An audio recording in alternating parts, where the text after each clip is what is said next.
pay you. Yes, I mean you, dear listener. Thank you. Thank you for listening to this Warui Deshou podcast. We're so happy to have the pleasure of your company today. If you've listened to us before and like our show, you might be wondering how you could support us, since we won't take your money. This podcast will continue to be free, but if you'd like to show your appreciation, please consider leaving us a rating and review on iTunes, as those help our discoverability. If you don't use iTunes, that's fine too. You can follow us and like and share our content on SoundCloud, YouTube, and Twitter. Additionally, we love getting your feedback, positive or negative. Tweet us at Warui Deshou or email us at waruideshou@gmail.com. Whether or not it gets read on the show, I can assure you, we all read every tweet and email you send us. And once again, dear listener, we thank you so much. Now please, enjoy the show.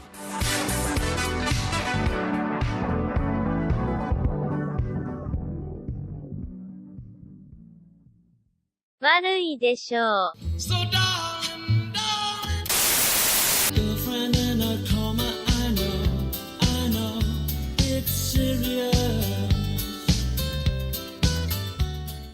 Hello, ladies, gentlemen, and MBs. Welcome to Warui Deshou's Stream of Thought, covering Darling in the Franxx. And now we're there. We're only 2 episodes remaining in this long, tortured fucking show. Before we're done, before we're free. And, well, you know, when you get towards the end of a long marathon, sometimes you need a little bit of help. Sometimes you need someone just be able to give you a push along the way. Or maybe, you know, if you're suffering through something, sometimes you like yourself, oh, I can't help myself get out of this, but I can certainly take people down with me, and that's what we're doing today. So, on my digital left is my usual colleague and stalwart companion, the Subtle Doctor. Rep the digital left. And on my right, someone who we freshly, you know, just kidnapped and bundled out of the car. I mean, he was completely blindfolded as well, gagged, doesn't know where he is. It's my absolute pleasure to welcome to the cast, Anime News Network's James Beckett. Keep your goddamn politics out of my goddamn anime. If only Darling in the Franxx did that, though. What a shame. No, it's a completely apolitical show. It has absolutely nothing to say about anything. It exists only for waifus and robots. So. Yep. It's a straight shooter, you know? Yeah. It goes right down the middle, totally neutral. That's honestly all I had to say, so I'll probably leave now, because that's really... Well, we'll put you back. We'll bundle you back in the van and let you know, drop you off in the middle of nowhere. You know, we'll give you at least $5 for a fare home. Well, that sounds reasonable.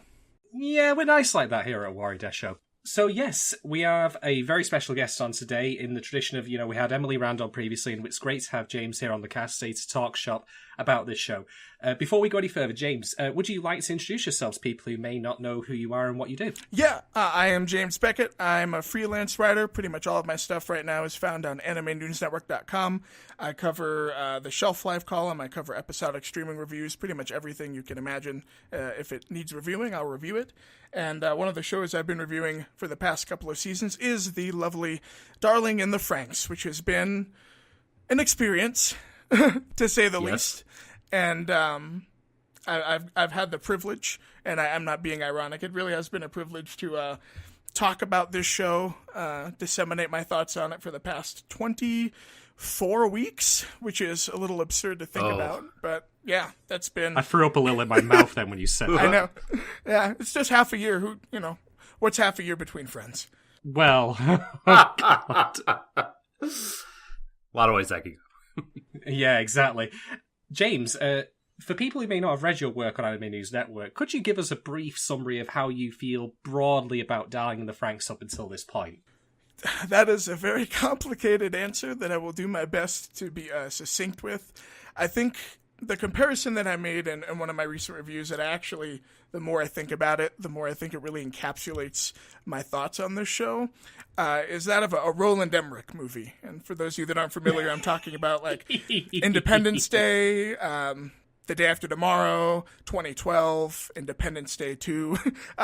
He's made a lot of films, but he's known for his big budget, larger-than-life, kind of incoherent disaster epics. And I tend to divide his movies into good Roland Emmerich movies and bad Roland Emmerich movies. So in the good column, you have schlock that's enjoyable schlock. I'm talking about like Independence Day, I think, is the best example, where the characters are mostly one-note stereotypes, and the whole movie exists primarily for the sake of spectacle and kind of broad, aggrandizing political statements. But it comes together in a way that's kind of almost animalistically satisfying. Like when you see Will Smith and Jeff Goldblum being buddies and blowing up an alien ship, you're like, hell yeah, absolutely, 100%. It just works. But then with the bad Roland Emmerich movie, you have all of the same kind of gross politics, one-note characters, barely coherent storytelling, but it doesn't really come together. It kind of falls apart at the seams. And I feel that sounds familiar. Yeah, and I feel like for the first 12 episodes of its run, Darling in the Franxx was a pretty good Roland Emmerich movie. There wasn't a whole lot going on underneath the surface, but it was entertaining. It was fun. The characters were likable, even if they weren't that deep. And, the kind of cheesy high school romance angle was enjoyable in its way. The back half, though, has gotten a little messy and a little muddled. And in the past couple of weeks, it's thrown a few curveballs that don't necessarily make any sense whatsoever. And it's really, I think, dragged the show down. I don't hate it. A lot of people in the comments seem to think that my criticizing the show means that I hate it, and I hate everyone that watches it and finds any enjoyment out of it. No, I don't hate it at all. Well, so you might not have read, I'm going to pull out the rules of the internet contract right here, clause 4. If you criticize a piece of media, you are a hater that hates it. It's true, and I also hate everyone that likes it, and I wish. Yep. That's subsection B. That's true. Yes. Yes. So no, I don't hate it. I just at this point, I honestly think it's just a lot of wasted potential. I think is the best way to describe it. Just wasted potential. So could not agree more. Yeah. Absolutely. Totally. I will say at the top of the cast, folks, for people who have been listening to myself and Doc. Slowly but surely, unravel mentally as we try to comprehend this, pretzel of a show. If you actually like Darling in the Franxx, that's good. That's great. I mean, I mentioned this before, I think it was in episode 14, but I think it's just worth restating very quickly that, you know what, if you like it, that's fine. Just please try to ignore, if at all possible, all of the show's, political statements and viewpoints, if you can. Please. Keep it just, thinking that 02 is a great waifu. Well, that's what I just ask. I just want to throw that out there. I just think it's funny that, both of you guys independently came to the conclusion that this was a bad Roland Emmerich movie. I said that on the previous cast that's out, yeah. Yep, and I laughed out loud when I read that you wrote that this past week, James. That's just a case, I think, of great minds thinking alike. Well, the thing is, James, I literally compared them to the aliens from Independence Day, who, can travel into space, but they're coming to a planet for its natural resources, which is kind of a contradiction in of itself. I mean, I think the fact that we understand more about the aliens in Independence Day than we do about the aliens in Darling in the Franxx, I think that says a lot about what the show isn't doing very well right now. Yeah. This is an excellent point. What the show isn't doing is having, Will Smith punch a Verm soldier in the face and going, now that's what I call a close encounter. Okay, look, I'm going to be perfectly honest with you. If that happened at any point in the next 2 episodes, this entire show would be redeemed to get an A+. Yep, agreed. Yep.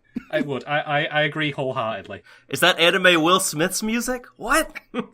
That'd be dope. Did the subtitles literally just read "Welcome to Earth" with an F?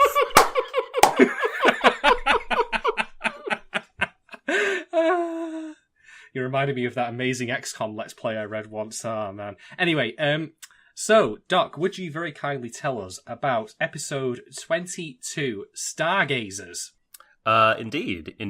So, Stargazer, episode 22, was directed by Noriko Takao. And I knew it! I bloody... the moment I started seeing certain things happening in this episode, I was like, I like the direction this. I know! Why is this familiar? I know! What's going on? I was like, is it her? Right, well, that's 3 pints I owe her now. Yeah! I mean, absolutely. She directed and storyboarded the the last episode that I remember truly, truly loving, episode 5. And this episode 22 here, I felt, like you, as I was watching, I'm like, this really has this sort of sense of, the sinister sense of foreboding about it that I find familiar from previous episodes. And so sure enough, Takao-san is behind episode direction.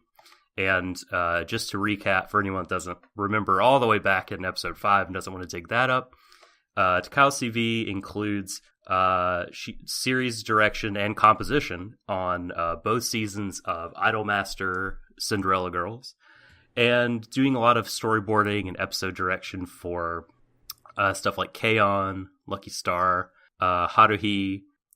I think also Occultic 9 is a sort of newer project as well. So to be honest, I haven't really seen a lot of those shows, so I'm not super familiar with her stuff, but I will say that I'm absolutely more tempted to look into other things she has done from seeing both of these Franxx episodes, because I think she does good work. And Hiroshi Seko was the script writer, and Seko-san worked previously on, they wrote the scripts for episodes 14 and 15.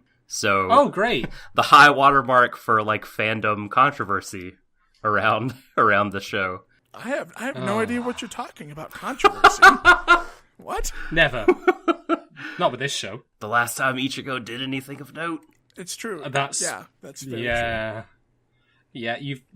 God, I was just thinking actually when I was thinking back on this episode, like, isn't Ichigo supposed to be the team leader? Why is he? Oh, never mind. Well, you know what's funny is this whole episode. One of the nagging thoughts that I could not get out of my head was anytime anyone other than Hero or Zero Two showed up. And it's funny because Hero and Zero Two have really taken kind of a back seat throughout this whole pregnancy arc. But whenever any of the other characters... Can I just... The fact that we have to... That the words pregnancy arc... Yeah. I just want to pause on those words for a moment and rub my temples and shake my head. In my recent review, I had to write the words space abortion. Yeah. So... Right. So, yeah. But okay. I don't even. But this whole episode, all I could think was whenever Goro or Ichigo or really anyone showed up on screen that wasn't Kokoro or Hero or Zero Two was, when was the last time any of these characters did anything? And I honestly couldn't remember. Like, I wasn't even being snarky. I was like, when was the last time we saw Goro? What's he been doing? I wish I'd been seeing him more often, to be honest, because after this episode, I just think to myself, why can't he be the main character? Well, and I know that his voice actor is the one that got ill. Yeah. Right? Yeah. So, correct. That is right. Yeah, I don't know. It's just weird having a character that was framed as so important. Ichigo and Goro both. You know, they were two of the main characters of the first half of the series, and they've essentially been missing from this entire last half up until this week. Sir not appearing in this film. Oh, man. You're not wrong. You're not wrong. Well, just to close the loop on Seko here, just connective tissue, because the next show we plan to cover on Stream of Thought is Banana Fish, and Seko is series composition on the upcoming Banana Fish anime. So, again, I guess, like, reasons to hope? You know, because this episode was all things considered, I think pretty good, especially for this show. It was great if you ignore everything that Hero ever said in the entirety of its run. But that's standard for Franxx at this point, to be honest. Yeah, and I mean, in the episode screenwriter can't very well be like, I'm changing major plot points, you know, at this point. So, I mean, what are you going to do? It's a little late. We only got 2 weeks left. That's true. I would recommend checking out Seko's some of the other shows that they've done composition for, like Mob Psycho 100. Great show. Oh, amazing show. That's good. That's reassuring. That's very reassuring. Because I'm going to say, like, I can't do another Franxx quality show after this is over. It has to be something good. That's why we're going for the Banana Fish, because it's come recommended. The original material, that is, at the very least. I've seen a lot of people on like Reddit and Twitter talk about how they feel like the show needs another season, and the thought of 24 more episodes is just honestly it leaves you feeling drained just thinking about it. I honestly, like, if if it turned out that, like, we get to the end of episode 24 and it has, like, that closing, like, commercial for season 2, like, in the future, no. like with what happened with Violet Evergarden when he said, like, new project for him. If that happened, I will stand up and I will scream Nishigori at the top of my voice like I'm doing a Khan impression. Nishigori! Can you have flashbacks for something that hasn't happened yet? Because I feel like that's what's happening to me right now. Predictive PTSD. Yes. Man, you gotta put the dog down. You can't let it keep limping on into perpetuity. Mm-hmm.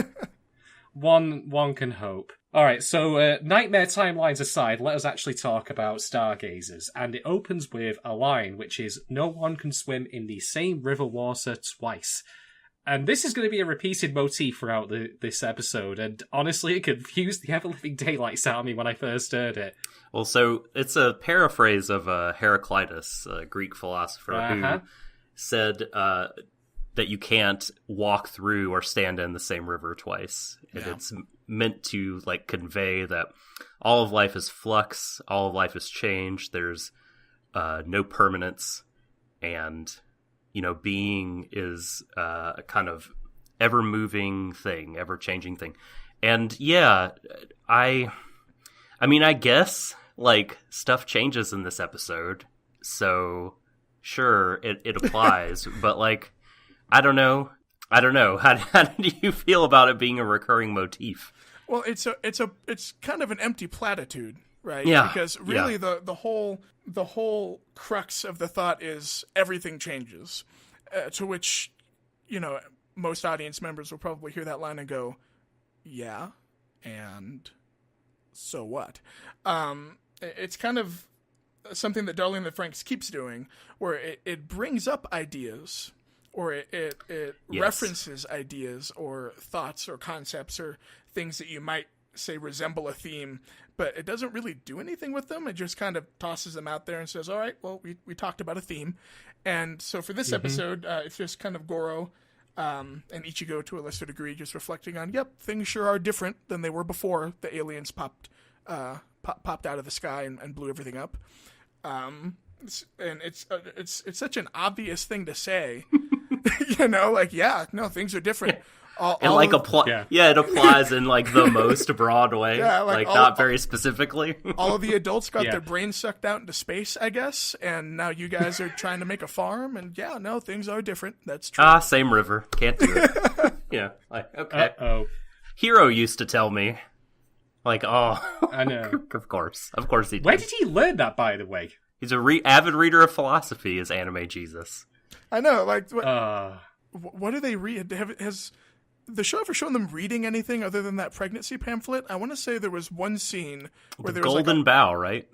About didn't 02 go to the library to read the Golden Bough? That's right. So they did have a library. It's just, it never came up in the no, it didn't. So I guess he must have something he said as a kid, though. Like, I don't know. It's minor.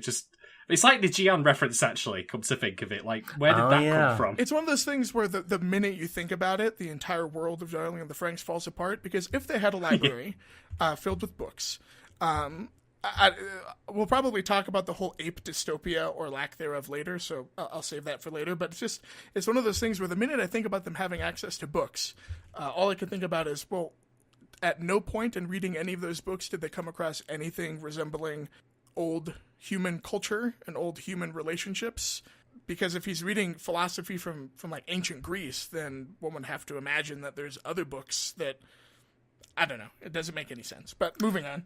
Yeah, like great works of the Western tradition that are about, like, freedom and individualism. Whatever. I mean, I personally thought that Hiro would be more down for reading the Hunger Games. I mean, that would probably be more his speed, to be honest, youth adventure novels. He just checks out. He's just one of those patrons that comes just to check out GQ, and that's it. Oh, man. Yeah, that sounds about his level, to be honest. So, what has happened after the end of the last episode when the Star Entity, was taken back and, 02 looked like she'd fallen into a coma? She is in a coma, as it happens. And, believe it or not, there's a callback here, because Hiro is trying to feed her, and he goes, say ah. And I'm like, oh yeah, that's happened a couple of times throughout the show's run, hasn't it? Episode 2. Episode 2. Episode 13, when we have the flashback where he pops the sweet in her mouth. But Zero Two, of course, is completely unresponsive, and nothing's happening. Can't bring her to life. Nothing going down. So, yeah, things not looking good for our, lead female character here, unfortunately. Although, of the two of them, I am still of the opinion that Hero is the more brain dead at this point.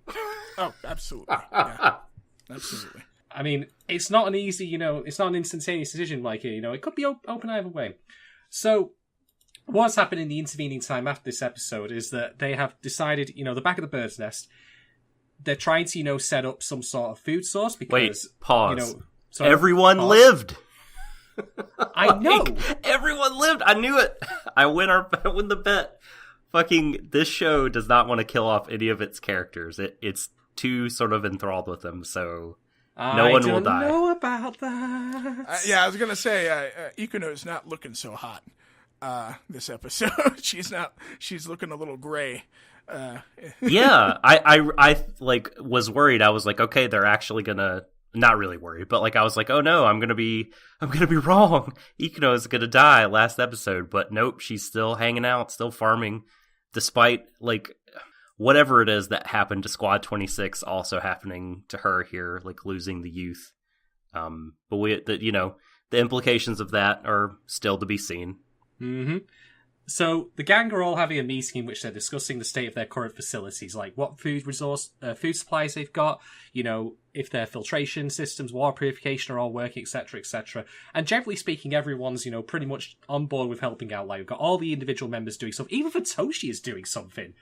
I mean, I thought he would be in charge of monitoring the food reserves, and the graph that follows him being in charge, that would drop like a stone. I think there was an episode of Lost with that exact plot line where they gave Hurley, the big guy, he was in right. He was in charge of the food in the bunker, and he ended up eating a bunch of it because he's a fatty, and that was his character trait for the first few seasons. And I love that show, but that episode made me mad because I can't believe I didn't think of Hurley, but Hurley is Futoshi is literally the Hurley of this show. I mean, I feel like Hurley was a cinnamon roll, so I don't know. Futoshi, I don't know how I feel about this guy right now. He alternates between being insufferably creepy and just really kind of pathetic. Yeah. And now he's just here just, doing stuff.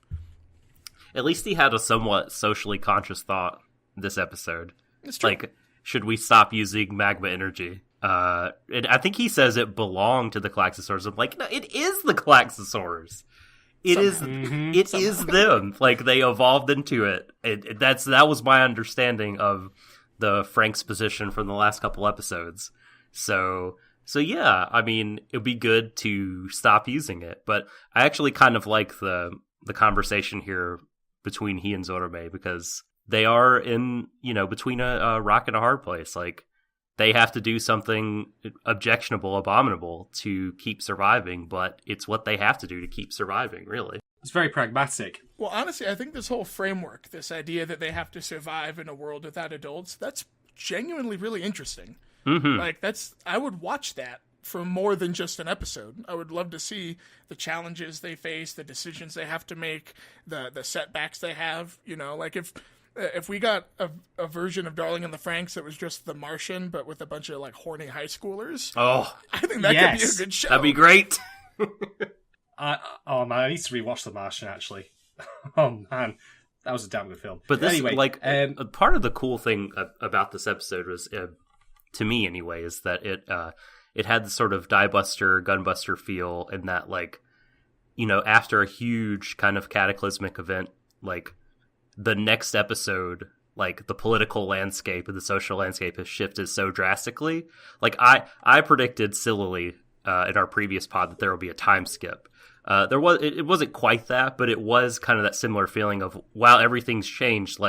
It's interesting to kind of check in on everyone and see what's different with all the major players. It's a tone skip. Yeah, that's a good way to put it. Yeah. No, it's actually really good and refreshing just to see them discussing this sort of stuff. This is the next logical step after the episodes where they were at Misselheim in the second half of the show. This is them okay, now we really are in trouble. And now we definitely have to act on our own, accord and then with our own initiative. But unfortunately, there are a couple of complications. First off, Hero's not really paying attention to any of this because, of course, he's, thinking about what's happened with 02. And then Kokoro has to leave because she's going to be sick again because, of course, she's pregnant. So after the meeting's up, Ichigo has a discussion with Hiro in which, she says, we'll help you any way we can, etc., etc., like, we've got your back. So that's all very nice. And then we cut to the characters I did not expect to be returning in this way, that's for sure. Totally. We meet 9 Alpha in a hospital room with 2 of his compatriots, and 9 Alpha looks like me after I've had a night out on tequila. He looks bad. Like, he looks pretty grim. And it turns out that he is dying, and so are his fellows, because they need maintenance. What the maintenance is, I don't know, but that's neither here nor there. Yeah, he refers to it as his quote-unquote condition, right? Like their condition can't be abated, or something like that.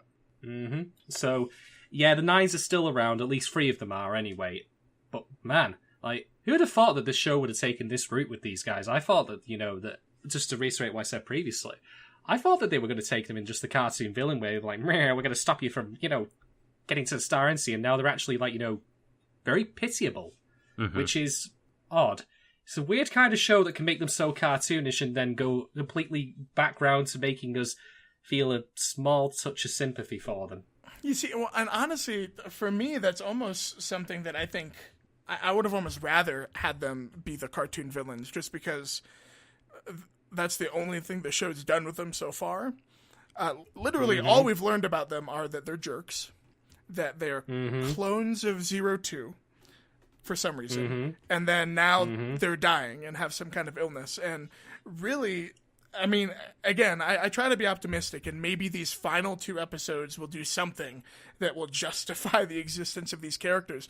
But up until now, all they've really done is serve as the closest thing the show has to a direct antagonist until the aliens popped up. And then now that the aliens are here, they've just been relegated to, well, we don't really know what to do with these guys, so let's just make them sick and make them sad. And maybe we'll get some sympathy out of them. And I don't know, true. It feels very sloppy to me. Yeah, I mean, there is an idea in here, a germ of an idea that could be, used if the writers had taken the time to think about it, which is that the 9s are a construction of their biology. They were bred and made the way they are deliberately to fulfill a purpose, much the same as the kids are. And if they characters, and the 9s in particular, taking time to reflect that, that they have been betrayed by their very makeup, by who they are, by Papa, essentially, as Papa, of course, made them how they were. Although maybe it was Franxx, maybe it was a combination of, etc. Like how the kind of nature versus nurture thing, like you are destined to be this way genetically, but maybe you could be different, maybe you could be better than that. I don't know. There's ideas here. Like, you said it yourself, James, like, there's potential in the show. Oh, yeah, absolutely. And there was potential... Sorry, go on. Oh, no, I was going to say, I mean, honestly, I really think if they cut, like, 3 or 4 of the kind of pointless boys and girls or different episodes that they had in the first half of the series, introduce this twist around episode 16, and actually gave it time to breathe, I think a lot of these plot developments, just like you said, could be really interesting. But instead, they're all crammed into one episode before everyone says, all right, fuck it, we're going to space. So, yeah. Because what else is left? Like, I think it's like Ben Yahtzee Croshaw once said, like, that's the next logical step. Take it to space, then you're done. We've got to, up the scale a bit, I suppose. Yeah. It seems to trigger a science fiction show. Space is their destination. Space is the final, the final place to go to, I suppose, actually. You're quite right. But anyway, so on the farm, the kids are all working on it, and I don't know why, but future shovels and future size. Like, my God. Because they look cool, man. I mean, are these things good. on JML adverts? Like, the ape-sponsored shovel has 3 retractable heads for optimal soil tiling. Only 3 easy payments of $49.95. Buy one now, get a second for free. A $40 value for $19.99. I was going to say, if everyone on Earth is immortal, and the only people that are not living their lives in, like, VR paradises are these kids, and the kids ostensibly don't really need to do any of this because they get food dropped to them via care packages, why are there all these tools lying around? Who's been using them in the meantime? An excellent point. Most excellent point. Maybe there was some sort of like Ye Old Humanity music. Nope. Scratch that. No, they pimped out their implements too much for it to be ye oldie thing. Like this is brand new. This is like, it's like when you buy a gaming chair. Like, this ain't like the bottom line shovel. This is like the top of the line one with chrome rims and everything. It probably has a bidet. Oh, maybe they talked about reading how to farm. Maybe they read how to build tools off screen. I don't know. Futoshi got an engineering degree. Yes. Zorome's like, I'll weld. Yes. Oh, good God. So, in other words, Franxx is turning into Scrap Heap Challenge. Yes. I'd be up for that. This is going to be an OAV packaged with the Blu-ray. Look for it. So, okay, the kids are farming, and Hero turns up, and everyone's like, you look like shit, mate. And, well, he's obviously distracted still. But they get interrupted by an object falling from the sky, which is a Klaxosauran Verm soldier that has fallen from space. By the way, early in the episode, it's shown that the Klaxosaurs are still going into space to fight Verm. I don't quite know why, because they don't have a leader now? Well, maybe it's like, I guess, this could be a reach, but like, like how Nana, current Nana, not previous Nana, is sort of set on autopilot, like can't reverse course without Papa's approval or whatever. Like maybe they have some sort of like programming that has been put into effect, and now that the queen is gone, they're just kind of playing out the string. Drawing out Star Entity, I guess, I suppose. Just a They're probably gonna... totally like unsubstantiated hypothesis for me. I mean, I was going to say, we don't really know even how sentient the Klaxosaurs are. So, I mean, it could be that they're just like ants just kind of scrambling around a bit of spilled soda. But yeah, I don't know. I have no idea what's going on with them. They're just flying but they're off to going space. anyway. By the way, I have to say, like, the design of the Klaxosaur rockets, they are the most 1950s, classic, tripod. Like, I like that. I like it when it gets a bit retro. So, after seeing that, these two explode, like, Kokoro is sick again. She she falls over. She's unwell.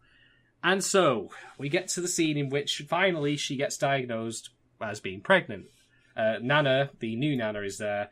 And, well, she treats it like as basically a disease, Here's the treatment for it. Have an abortion. Yeah, here's historically what we've done in the past. And then I thought it, like, I don't know, why did they, it felt weird that they gave her the choice of what to do. I mean, I'm glad they did in some ways, but, like, you'd think that such a sort of autocratic regime would be like, here's what's happening, deal with it. I'm guessing there's just no one left to enforce it. That would be my feeling on it, given, that all the adults have been, uploaded into Verm's SSD in space. SSD. Well, it just made me realize, this whole scene made me realize that the only reason Kokoro and Mitsuru had their memories erased in the first place, not in-universe, but the only reason the writers chose to make that happen is so that when Kokoro finds out that she's pregnant, she can be scared and freaked out and not have any idea what to do, because she's the only one that had any information about what pregnancy was, and now all that information's gone.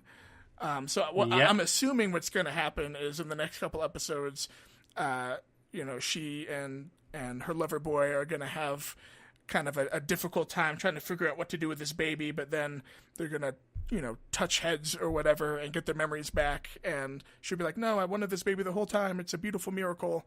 And then they'll walk off into the sunset. I don't think either of these two are going to die, or at least Kokoro. I don't think she's going to die. I think she's going to have her baby, and it's going to be a beautiful, wonderful thing. It's going to be the start of the new human race, and all of this, everything leading up to this is just stalling for time. Yeah, pretty much. I mean, the only way this would be improved is if, Mitsuru held the baby up and then, that bit from Lion King starts playing. Yep. And then he's like, I will call you Adam. Oh, no. I feel the cringe of that already. That's what they're going to do. It's going to be Adam. Or if it's a girl, it'll be Eve. Oh! So, Nana says, it is considered impossible for a pregnant woman to pilot the Franxx. And I'm like, let me think about this for a minute. What was Kokoro doing just the previous episode? piloting the Franxx. Nana? You're chatting shit. Now, here's the thing about this, right? I understand exactly why the writers put this little line in there, because they, of course, want to now make it clear to Kokoro she's not going to be using the Franxx anymore. But the thing is, there's a difference between it being impossible to do something and it just being very highly recommended not to do something, like to warn you away. I mean, in theory, you could go on, the Hulk roller coaster at Universal Studios when pregnant. You could do that. It'd be a bad idea, but yeah, you could. It'd be a bloody terrible idea, of course, though. So, no. And I have to say, I just thought of this, wait a minute.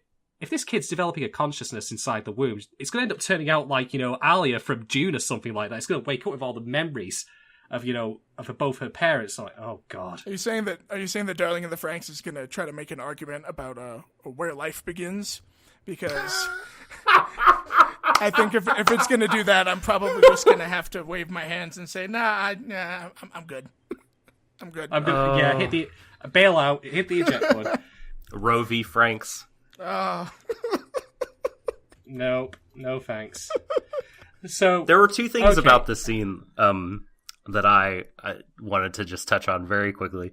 One was when Mitsuru finds out that he's a father, just what he does, I was like, I feel you, man. Because the first time I found out, even though I was it was totally intentional, and that's what we were trying to do, my legs still gave out, and I collapsed. So, yep. And you know how babies are made. You were all about the process. Yes. I thought it was just for peeing. This dude's wait, I thought I was a virgin. What? Just imagine. Yeah, waking up. And the other thing was, I really do, this episode, enjoy the new Nana character, and I talked about previously, the sense of dread that she adds to this episode with this scene, and then her previous discussion with Goro that I referenced, to where she's like, we can't repair anything because I can't act without Papa's orders, and he's like, well, if you don't, I'll die. And she says, yeah, so be it. And just the look on his face, oh my God, she's really gonna let this happen. It was good. The mood and the tone in the scenes with her, and just kind of cold, robotic nature, I did appreciate. Yeah. I agree. So, to follow up Mitsuru, and his legs buckling, the guys, head outside, walk down the corridor, Mitsuru's lags behind, and he asks, hero of all people, what he should do. Of course, yes. And I'm like, guiding star. God. Hero. Oh my God, I don't know, none of the other guys, I suppose, would have been a good ask. It's maybe you should have made a group question, but the last person I'd be asking is that idiot, to be honest. Zorome, what should I do? Zorome would start quoting South Park, kick the baby. He'd be like, maybe we should make out? Maybe we should maybe we should kiss. Maybe that'll fix it. Oh my God. So, okay, Hero gets back to his and Zero-Two's room, and she has left. She's wandered, I think it's outside or one of the corridors, and she's looking up at the stars. Cuts to the next scene. Kids are all eating, and it turns out that Nana and Hachi arrive. They pops in. Welcome back. And, yeah, Nana, old Nana, who'd have thought that she was still around? I thought the show had just forgotten about her. I thought they were dead, to be honest. For sure. I totally thought they were dead. Yeah, how did Hachi survive? I don't know, because wasn't he right around when Franxx got exploded or crushed or whatever? Yeah, he totally was. And who how fucking did he get out? Wiped his memories? I don't even. I don't know how he even got out. Did he hail an Uber? Did that take him out of there? Jesus Christ. Okay, so Franxx left a passing gift, unfortunately. And Nana and Hachi go and visit this computer room to go and, plug in Franxx's USB stick and, look at all the sordid shit on there. I mean, can you imagine what must be on that particular pen drive? The deviant art downloads on that. My fucking God. All the fucking surveillance videos from the ladies' dorm from the experiment. It's just in a folder labeled taxes. Yeah. Accounting reports. Yep. And a shit ton of Sonic fanfic as well, because I get the impression Franxx would be into that. This is another, this whole thing about, Basement 13, where all the bodies are I mean, the gravity of it or whatever just didn't hit me because things are happening so fast this episode. Just goddamn, this is another super convenient, abrupt twist. Like, of course it's an email trigger to go off at the death of Franxx. Well, and like Naomi's there. Yeah. And for a second, Remember? I was like, who? Who's that? And I was like, oh, right. Like, Hiro had a girlfriend or whatever. Hiro had another partner that he was super broken up about for one episode. And she's still around, so maybe she'll come back. And, oh my God, I just had a thought. Is she going to come back to life right after 02 dies? And then my sweet now God. now that Hiro has met the woman that allowed him to grow into the mature, self-actualized man, but also she's died, so she's no longer like a problem. Then Naomi's gonna wake up, and Hiro's gonna like just start a family with her. Is that what's gonna happen? And of course, Naomi will say, "I'm sorry, Hiro. I'm sorry that I put our relationship on ice." Yeah, because of course it's her fault. I just needed some time to cool off. Oh, the jokes write themselves. It's great. I just still Jesus. want to know how she survived that. Whatever happened to her in the first episode. Her ship Because exploded. it looked absolutely fatal. Isn't that what happened? Or Yeah. Her ship was taking off and it got hit by a Klaxosaur thing. I thought. I don't know. I haven't gone back to episode 1, but I just assumed No, she was that's dead. yeah. Well, they say in a subsequent episode that she's in a coma or whatever. Like they don't show anything that happened, but they just offhandedly make a comment about it. Okay. Apparently, she was a base for 13. Yeah, she ended up in a coma not because of the accident, but because she read the scripts for future episodes of the show. It is pretty traumatic, to be fair. It's true. So Franxx has left a number of instructions, one of which is that Nana and Hachi must become the new adults for the kids, meaning they need to be the role models, the people in charge, the people who look after them and care for them, etc., etc., which really makes me think that Franxx did not write this email.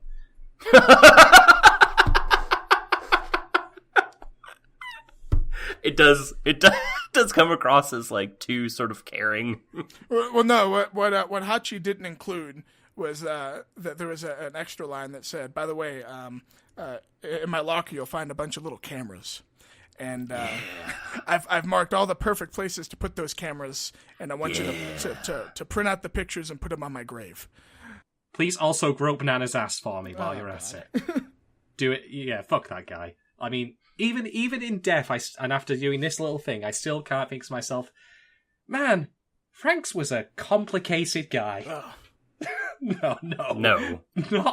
Not while I live. He was in a piece Bree. of garbage. If you'd had me on last week when 02 was just like, yeah, I don't care about all the torture and stuff. Motherfucker. If I'd been on for that one, we probably would have had to set aside a full 20 minutes of me just screaming into the microphone. That was basically me and Doc anyway. 20 minutes a piece of of absolute vitriol. Like I was spewing fire everywhere. It was so bad.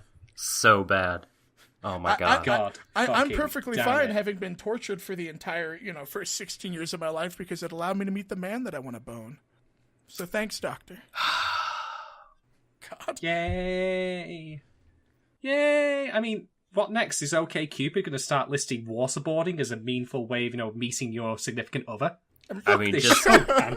it's enabling shitty behavior and abuse from parents and older. Like, we have to move on. We have to move on. I mean, let's not. At the end of the day, it's fine because he's an atheist, so.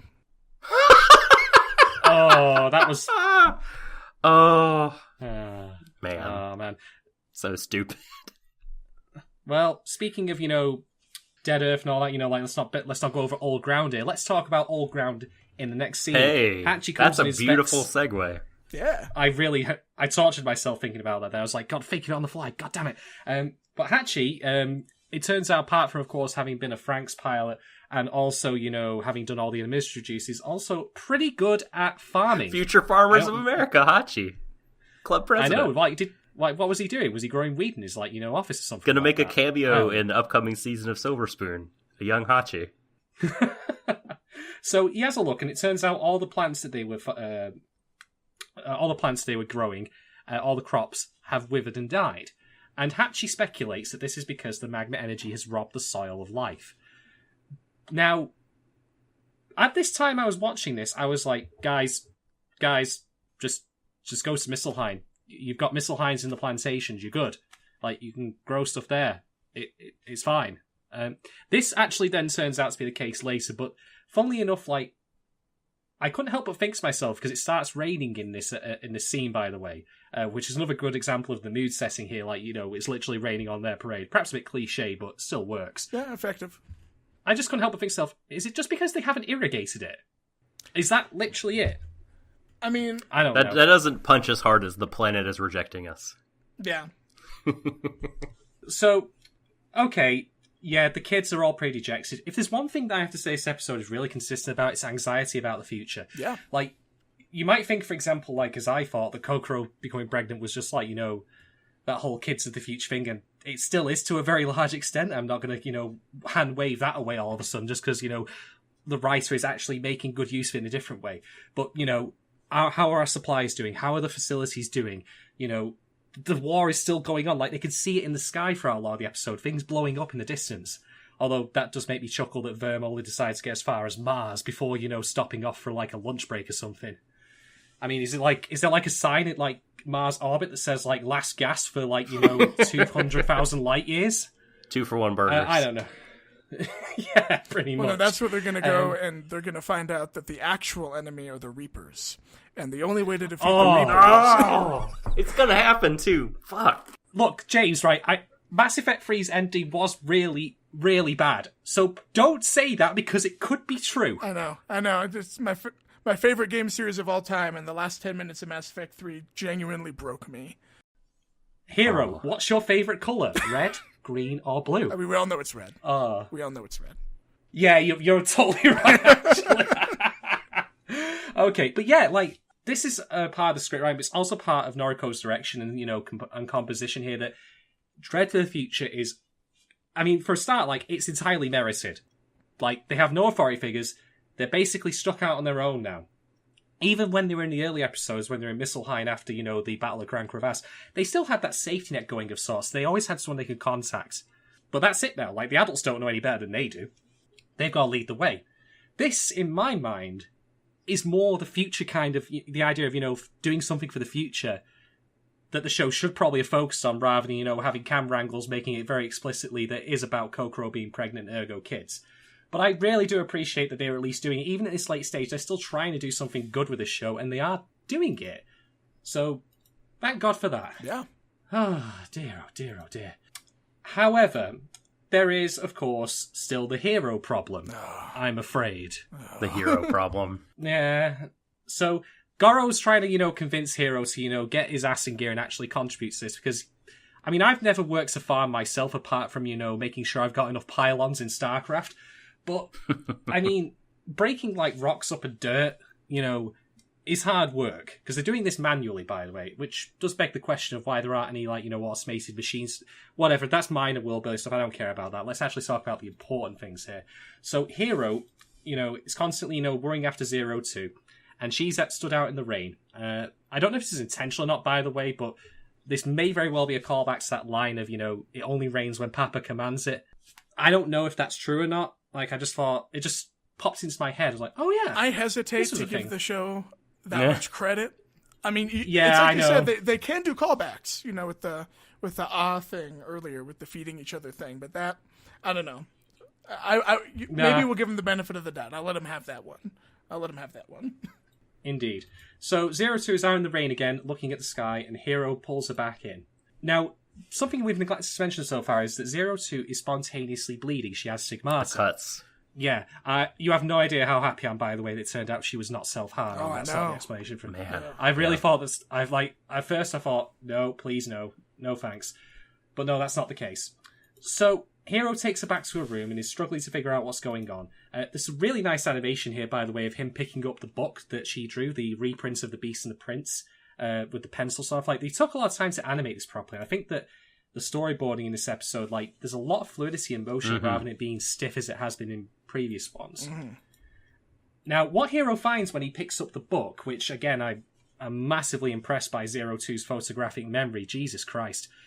Like, it's... it's ridiculous. I mean, you talked about the Nines could have explored the nature nurture and kind of rejecting the purpose that other people have in mind for you. Apparently, this fucking fairy tale book is just destiny.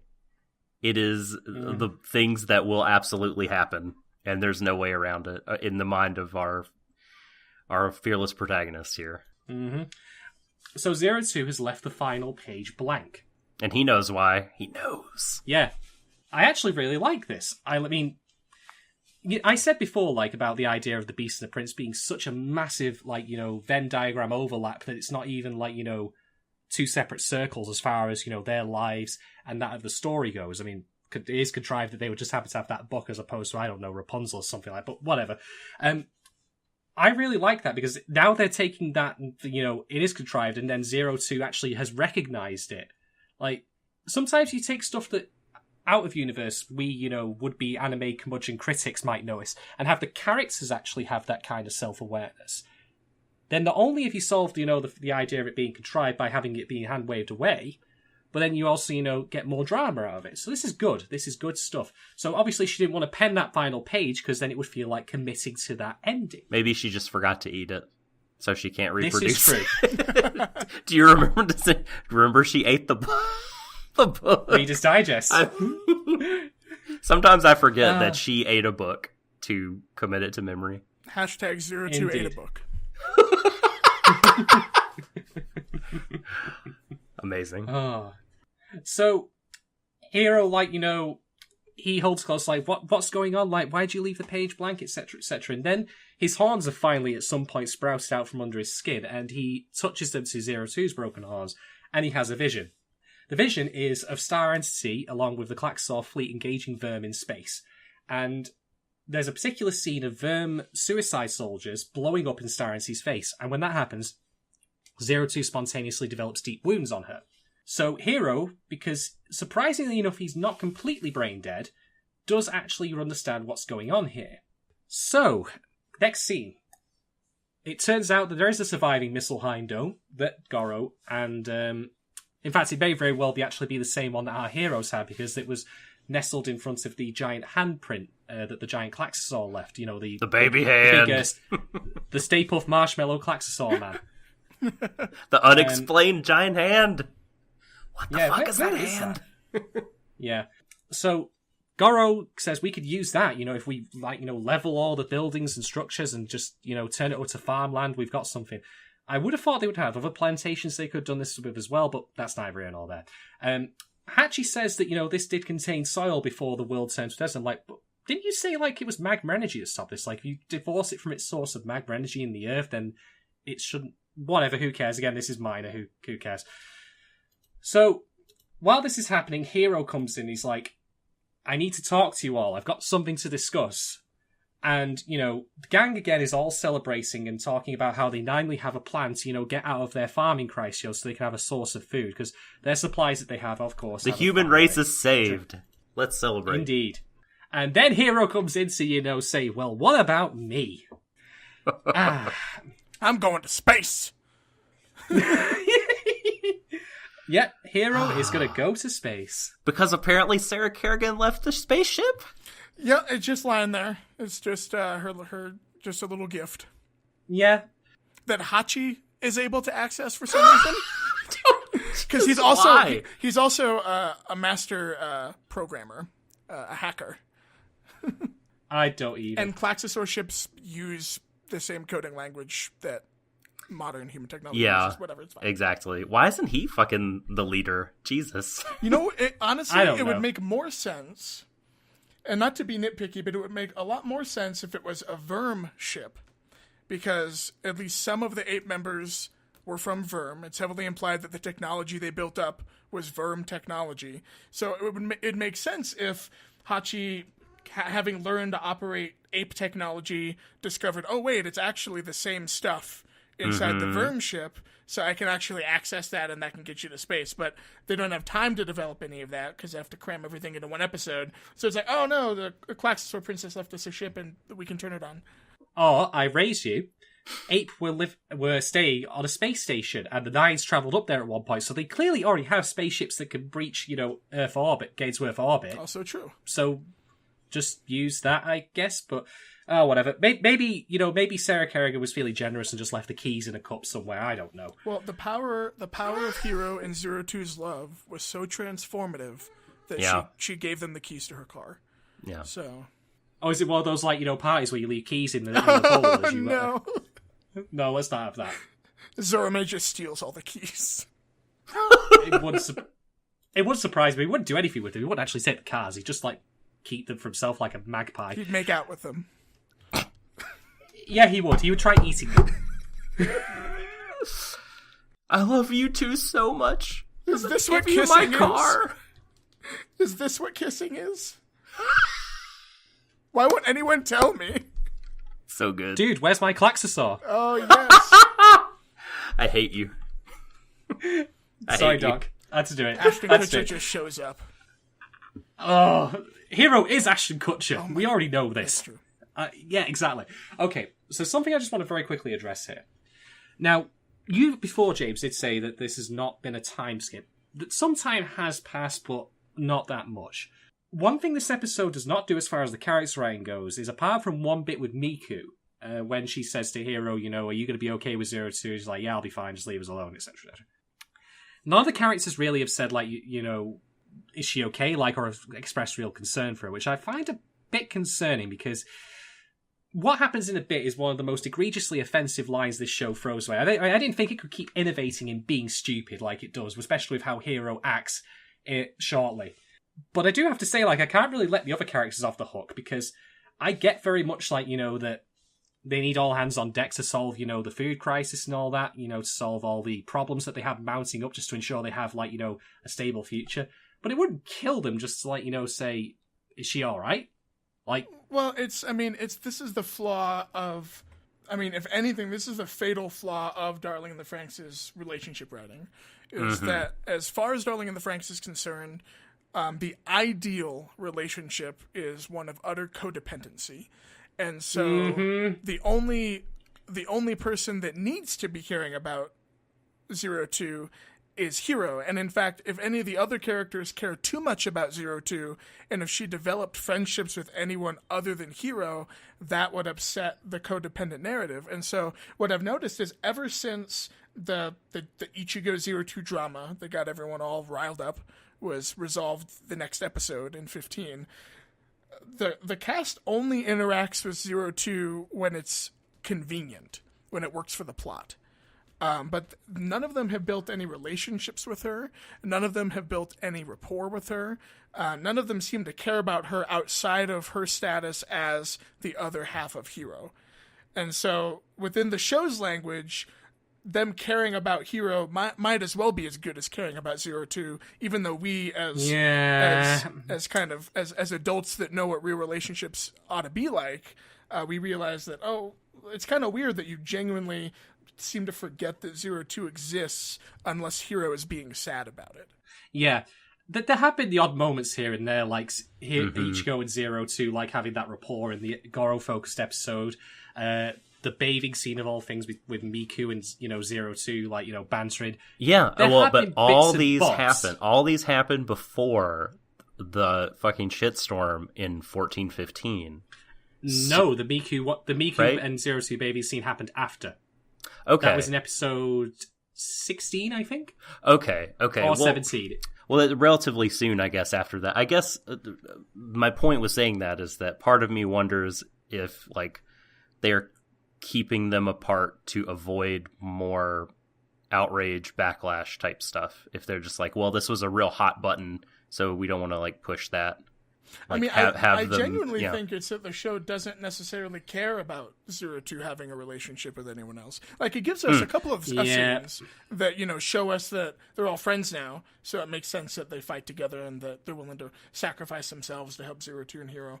But when it comes to, like, actual relationships, really, it almost treated every other parasite, outside of the one kind of incident with Ichigo. That's the one time we've really had a character other than Hiro have some kind of relationship that was directly related to 02 as a person and not as an idea. But outside of that, really all we've seen is 02 and Hiro, and 02 and the parasites as kind of like a whole.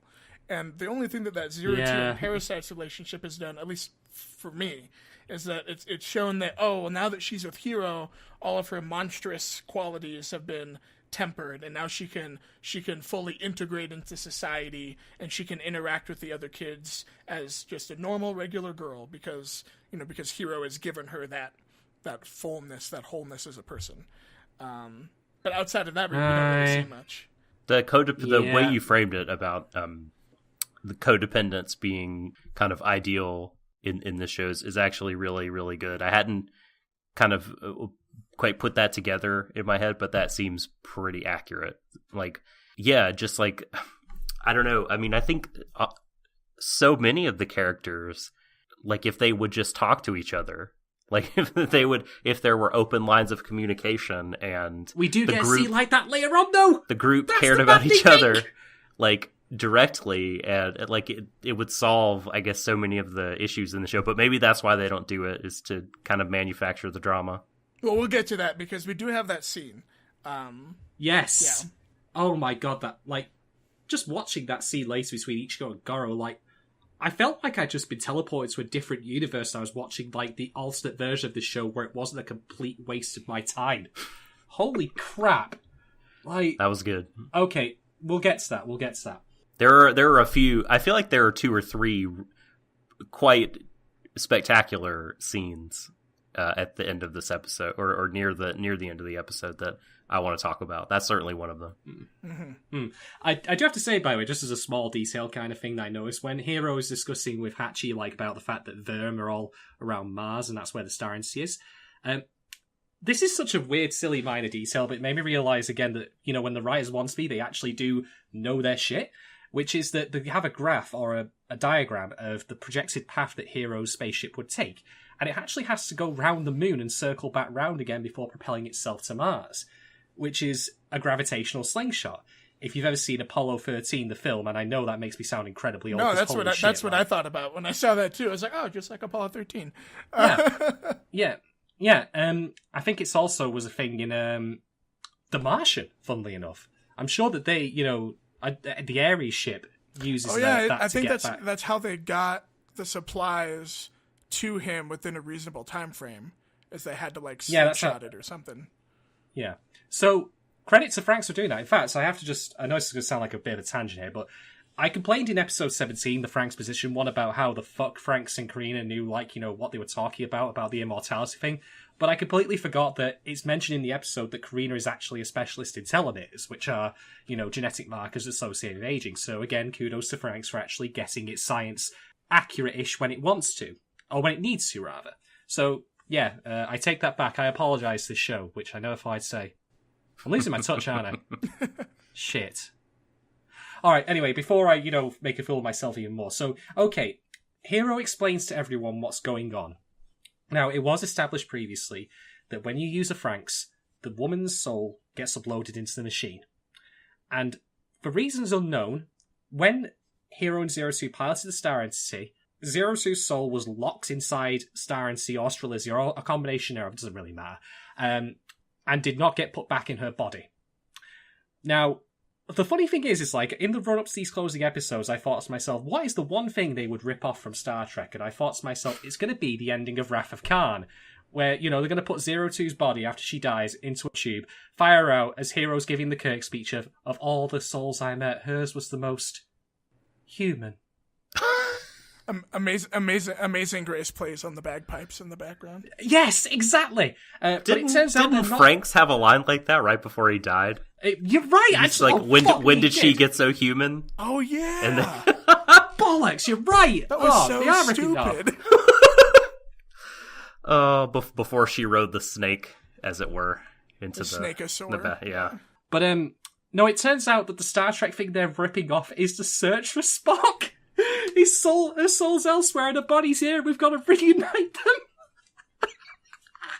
Fucking hell. They would, of course, have to rip off a bad Star Trek film for this plot, wouldn't they? But, well, I guess this is maybe trying to, like, counter the Verm kind of, like, Neoplatonist idea, like, of, and frankly, the Stoic idea as well, that, like, the body is just, like, a useless shell, whatever, like, the ideal state is, human consciousness freed from those constraints. And so maybe, like, they're pitting, they're gonna fight against that. and be like, no, like 02 needs to be like back in her body, and bodies are good because touch and sex and living together and all that sort of thing. So they have a discussion, and despite all their protests, he's going to go and do it. He's going to get in that damn spaceship, and he's going to go and find his lady's soul and somehow bring it back. And my reaction was, right, off you go. Send us a postcard. Don't let the door hit you on the way out, you little shit. The rebuild will now be like 7% more efficient because he's gone. How great would it be if the final 2 episodes of Darling in the Franxx really were just the rest of the kids trying to survive on Earth, and then no mention of Hero. And they're like, I wonder what happened to Hero. Oh well. He's watching over us from the great cosmos or whatever. The after credits of the final episode, his dead body's just floating in space. Yes! I was going to say that. I know. Oh, there was a malfunction when he got to orbit and the ship blew up. It meets that ignominious end. What does this big red button do? Self-destruct sequence activated. Oh, shit. No! Well, to be fair, that would be a bad ending because it would mean 02's body would still be stuck in Strelizia, so I suppose, we'll have to, accept that he does need to go and do it. So, Goro, after hearing all this, finally, man, I felt like, Goro was acting on behalf of all of us still watching this turgid show, because he chases Hero down in the corridor and gives him a speech. He reads him the Riot Act and says, when have you ever stopped for a second to think about what anyone else thinks or feels? And I'm like, it's been a long time coming. I know. Oh, it has. It has. And I love this scene so much because Hero finally got the fucking dressing down he deserves. However, there is a problem with this. I'm very sorry to say. The show, the thing is, right, has never ever presented Hero's actions up until this point as being bad. No. When he, for example, passed the buck on to Goro himself for apologising to Ichigo, did he ever suffer any consequences from that? Or was it even, shot or filmed or shown to be a bad thing? It was just a passing comment, oh, you can go torture for me, but it's fine. In the very next scene, they glamorize what Hero has done. No, I mean, it's yes. Miku literally says, I wish I could have a love like that. And it's like, no, you don't. So yeah, no, you're right. I mean, the show gives Goro this awesome scene where he finally says what everyone's been thinking, and he actually, if the show had ran with this, it would have made Hero a 1.5 dimensional character at least, because the show would recognize, it would have been something. This kind of selfish, foolhardy, immature behavior is what a kid would do, but we can't be kids anymore because the world is ending and we have to survive. And the only way to survive is to grow up and stop thinking about ourselves and do something for the good of everyone. But then in the very next scene, the show's like, no, actually, Hero's totally right. Goro was just being a selfish, self-centered person himself, and we're not going to talk about it anymore. Do you think there's one day you and I will have something we choose above anything else kind of deal? And I mean, I don't even want to sit here and outright say Hero is wrong for choosing what he did, but this is a classic ethical dilemma, right? The one or the many. The needs of the many outweigh the needs of the few. Second Star Trek reference, baby! It would have been really interesting to kind of have the show play with it and pit them against each other, the members of the Squad 13 here, and have them side kind of choose different horns of that dilemma, but it just immediately breaks. They just cannot oppose Hero for more than a scene. Well, and the problem isn't even the question; it's the way the question is framed.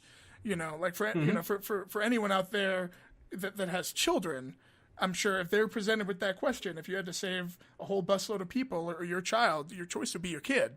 That's not even something you necessarily think about. Mm-hmm. But Hero and 02's relationship is just so, it's a high school relationship. It's a relationship between two kids. And it's putting that kind of half-formed, infatuation-based, short-sighted love on the same pedestal as any other kind of love.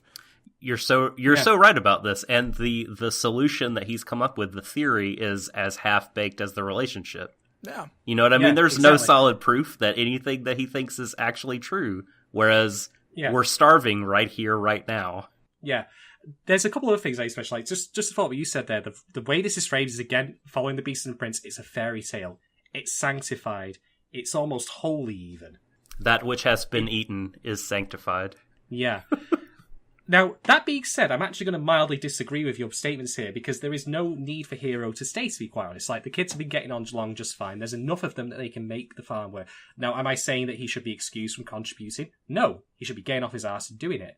But they can do without. That's why I don't think this dilemma really works as well, because there needs to be a choice. Like, if Hero goes, they're not all going to die. They'll get by fine. In fact, they'll be better than fine, because they'll have one less mouth to feed. So it's not a dilemma. Well, it's kind of odd, because it's something that the show strangely kind of doesn't even bring up until the very end of the episode. And it's when they do decide to help Hero.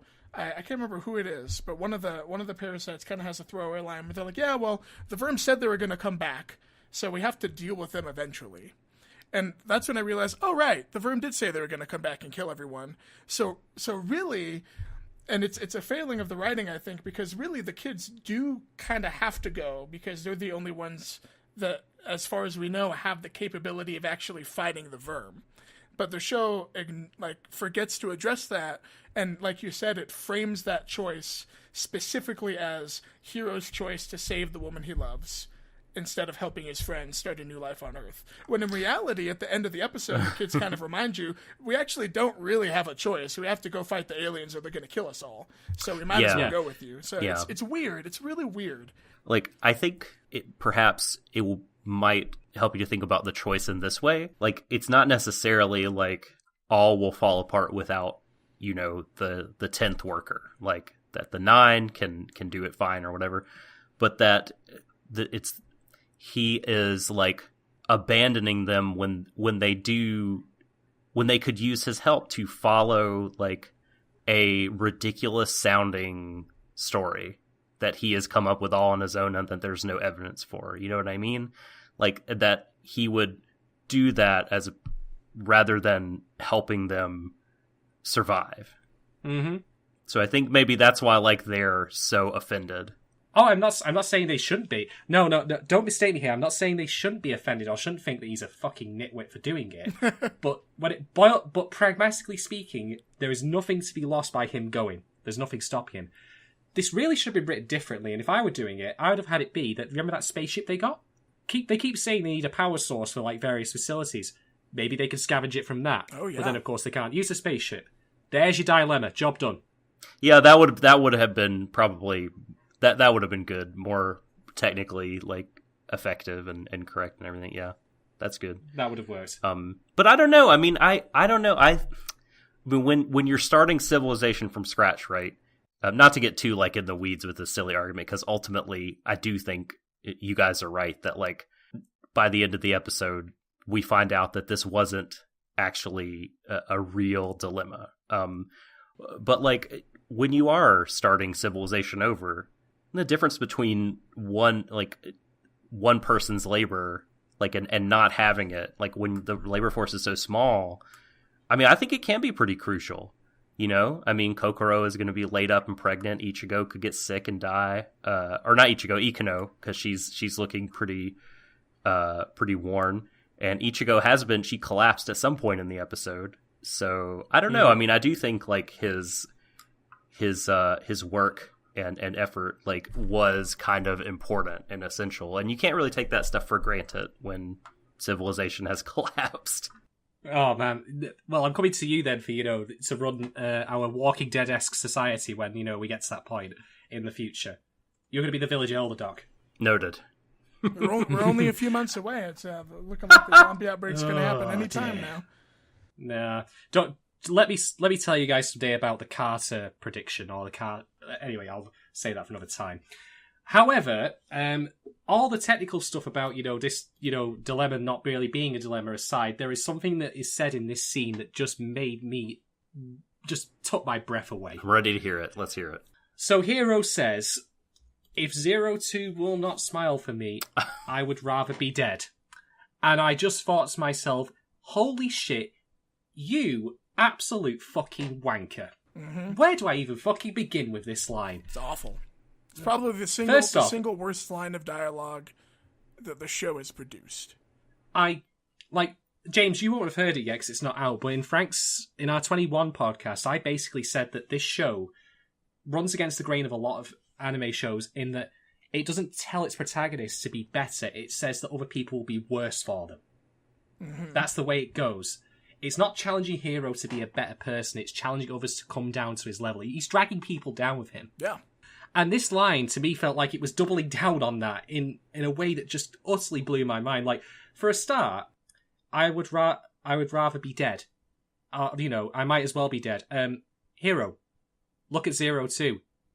What do you think she is right now? She can't speak a coherent fucking word. Exactly. Yeah. She gave her goddamn life practically to save the world, so you can't make that statement because the person you're trying to save is in that state right now. Well, and again, it reinforces that, the problem with him choosing to go into space. It isn't that he's choosing to go into space to fight the aliens to save the world for the long term. It's because he's sad that his girlfriend's in a coma. And even when he goes into space, and even when the other guys go after him, at no point do we really get the impression that he's doing this for anyone but himself. Yeah, the line specifically is, why won't she smile for me? Yeah. Me, my needs, my wants, not hers, no. And then you have Goro telling him, and the camera cuts to Ichigo for this line when he says, there are people that are working their hardest and fighting just so that you can live. And you just don't care. And people root for this character, I guess. No. You can't... My God. This is the thing, if this was actually contextualized, people have said before, 02 abuse him, and all that. And I've said as well, there is context for that. There's a difference between explaining something and excusing it. And at least with 02, we got an explanation. Why Hero is the way he is when the show has gone to great lengths to say that his uniquely defining trait is his empathy. His empathy! That's right! Fuck's they sake. do bill him as, the great empathizer. Yeah. Yeah, when in reality, the show portrays him entirely opposite. The show wants to, make him out to be a good person. But for some reason, the writers are accomplishing the exact opposite, and they're just making it worse. And like I said, I said about, how it will not ultimately ask him to get better, but instead will, cause people to go down with him. Guess what? As James has rightly alluded to, they all decide, fuck it, we'll go space anyway. It's not like, we've got to sort out our farm or all our other present problems for all the other kids who are there. The ones who are laid up in bed. I'm gonna save my, vitriol for that scene for when we get there, but, oh boy, I really hated the shit out of that scene. Yeah. It's funny, James, you said that was the worst, so that him saying, if she won't smile for me, I'd rather be dead, is the worst line of dialogue in the show.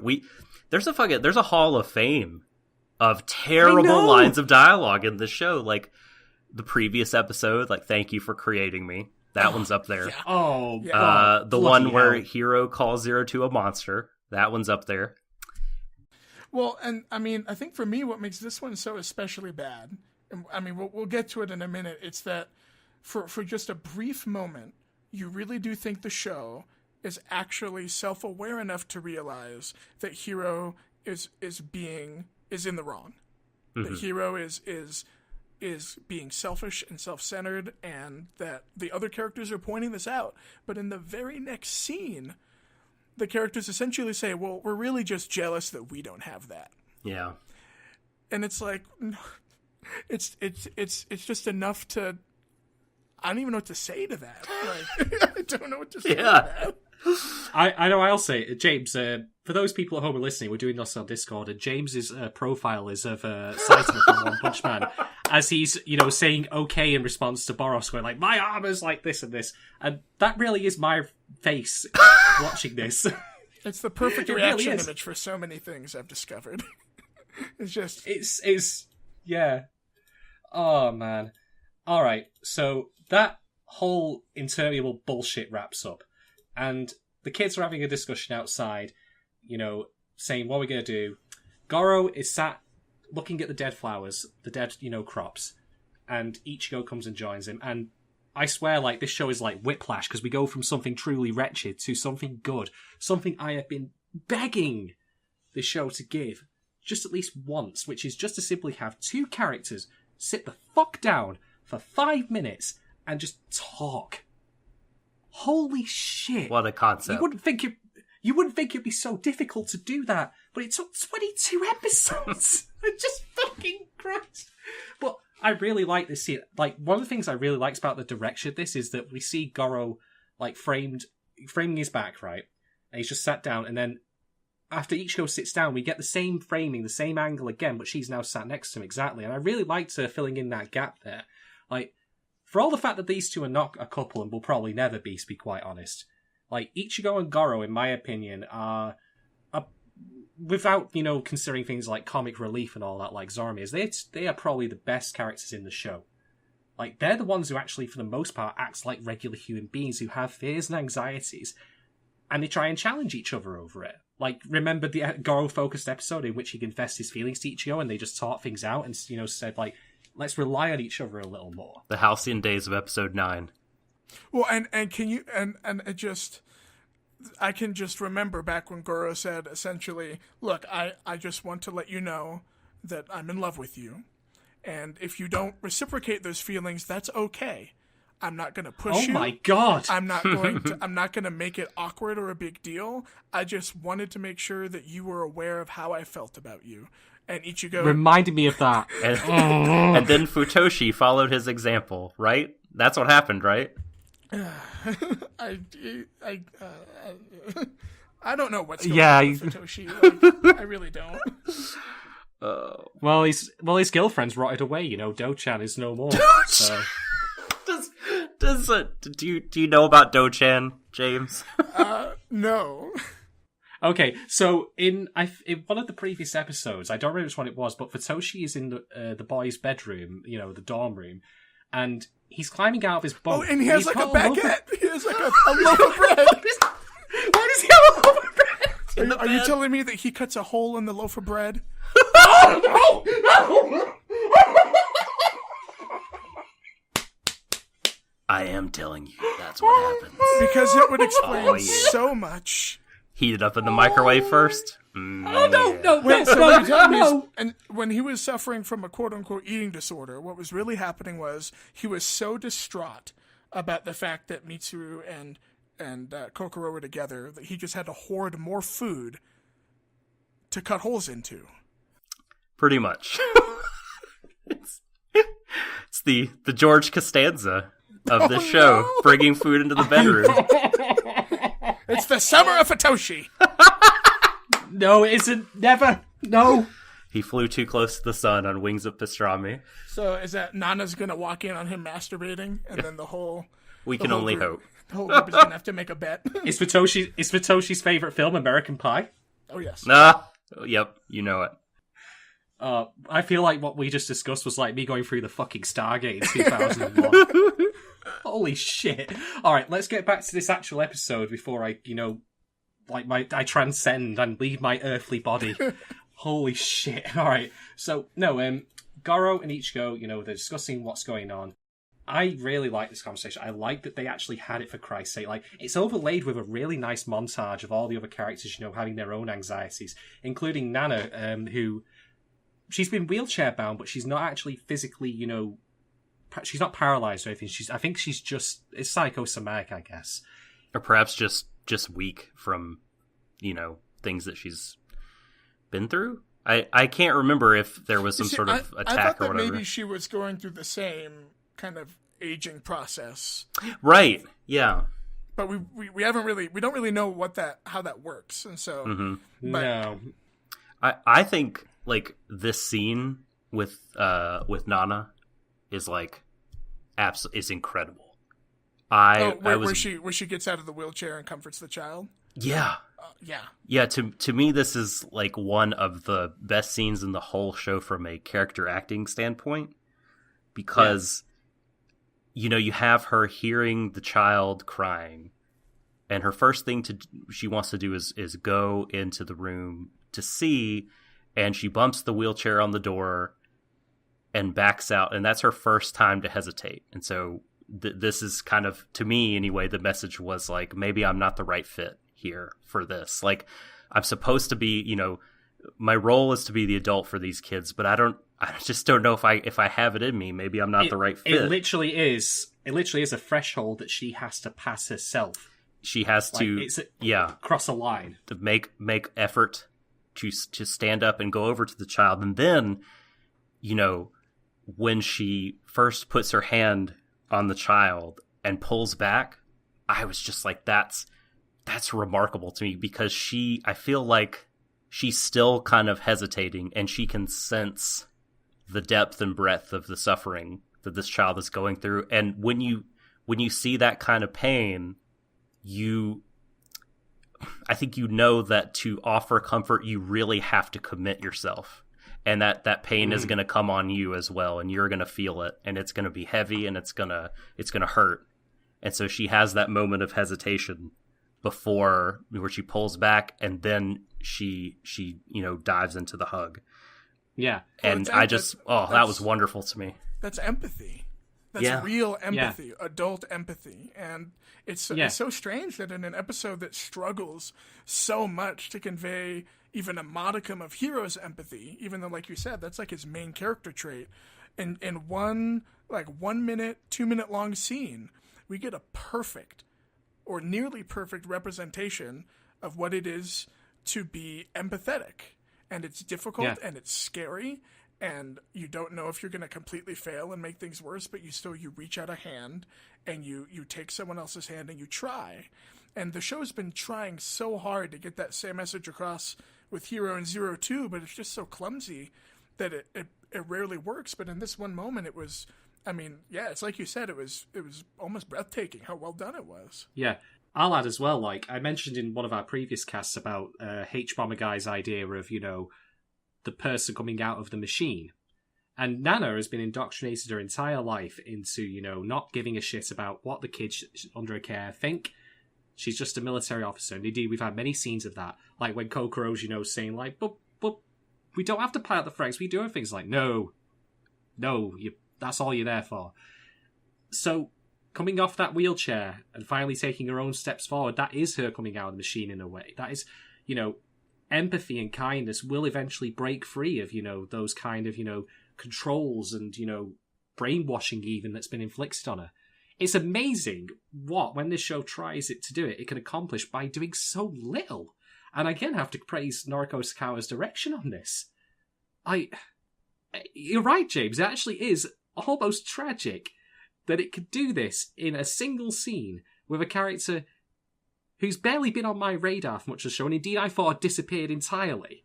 And yet it cannot accomplish this with its main character. Like, that's just incredible. Yeah. How, like, I don't even fucking know how to classify this. Holy shit. So, after that montage, it's the morning after. Hero has prepped he's got his Franxx parasite suit on, and he's going across a bridge, I don't know where. I think he's probably boarding a plane or something. And everyone's out there to greet him. And then I set this show on fire. Yeah. What the fuck, man? God, this was so disappointing. Yep. Why just everyone's just gonna pick up stakes and get behind this guy and even the nines. Yeah, and throw away, like, rebuilding the Earth, potentially. I mean, it just, like, everything about it felt, like, so wrong. Yeah. I mean, they kind of, as you say, like, hand-wave it away with that Verm are going to come back for us at some point. But you do realise, guys, that if you don't get a proper food supply going and, you know, stabilise your civilizations at the moment, Verm can sit and wait. This is what I said. They could literally kick back. Like, they wasted millennia to come and get the Klaxosaurs a second time around. They're very patient, these guys, you know. So, you might want to do that. Also, just as a nitpicky question here, the Franxx, like, because that's what they're going to take into space with them, how do they intend to fight in space with the Franxx? Because they don't have jump jets or zero-G shit or anything like that. We've never seen that. I'm sure Dr. Franxx has something in, like, a back room that you can just, like, pop on Yeah. Franxx. Like, oh, by the way, I also, before I died, made these space rockets. Yep. Yeah. Another email set to trigger after I died and also after you launched the rocket. Dr. Franxx, why do they look like lingerie? Don't ask questions. Just put them on the robots. Oh, dude. Oh my god. Yeah, it's mine. I'm sure they'll figure it out. Maybe they'll board the giant worm shit. Who the fuck knows? We'll figure it out at some point. I mean, I guess there will be technically people on Earth if they unthaw the kids and Nana and Hachi take care of them. That's right. But well, that's how they're going to do it. Yeah, I don't know. Well, and they did say. I mean, didn't they say they had enough food for like a year? For a year, right? I guess as long as they don't take too long getting to Mars and back, then make it a quick trip. I know, classic space in anime. You know, space is really big, unless it's an anime, in which case it's like nipping around the block. You know, I mean, at least they did do the gravitational slingshot thing, so that's something. I guess. And I mean, they're within the solar system, so at the very least, like, I can buy that they could get there within a short enough time span. It's not like in another galaxy or something. Yeah, that's true. So, do you guys like the Nines accompanying them on this journey? No, I question why they're even bothering. Like, the Nines are in such a bad state that they'll probably die on the way there. Mm-hmm. Furthermore, if you need pairs to pilot the Franxx, why are 3 of them going? What's the third one going to do? Just insult them. Insult Squad 13, as they've been doing throughout the show. It would not surprise if it turns out the Nines are going to do one last backstabbing. I mean, yeah, it's such like a throwaway. I mean, really, it just makes me think that the writers have no idea what to do with the characters. Uh-huh. Yeah. And they're like, well, we might as well just let them have like one last hurrah in space and redeem themselves. And, I don't know. The Nines have been such wastes of characters. I mean, they've been completely pointless. Yeah. Because I mean, really, the only effect they've had on the plot is to sow seeds of discontent between Ichigo and 02, which were immediately resolved, and to interrupt the whole wedding thing. And again, wedding. Now, and I don't want to get sidetracked, but the only reason they had to interrupt the wedding was because, pardon me, was because Hachi and Nana were letting the wedding happen because our group of parasites were a part of Dr. Franxx's experimental group. Mm-hmm. Now, we never learned, to my knowledge, what or why or how they were an experimental group. At first, we thought that they were maybe the only ones that were allowed to go through puberty, but then the show explained that you have to go through puberty to be able to pilot the Franxx, so that can't be true. So I have no idea why that was in there. And to my mind, they could have cut that plot entirely, had Hachi and Nana be the ones who are against 02, being there, and then they could have gotten rid of the Nines altogether. I don't know. Mm-hmm. I fail to see what role they've served in the story even up to now, outside of just being jerks. And this scene at the end just kind of confirmed that they're just there. They're the Gary Oakes of this show.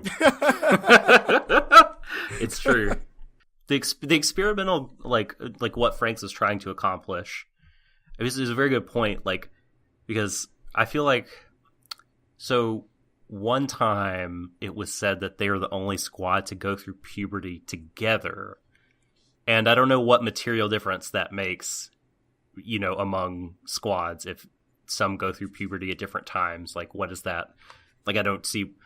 I mean, I'm not a scientist, so maybe I'm just not seeing the importance of the variable there.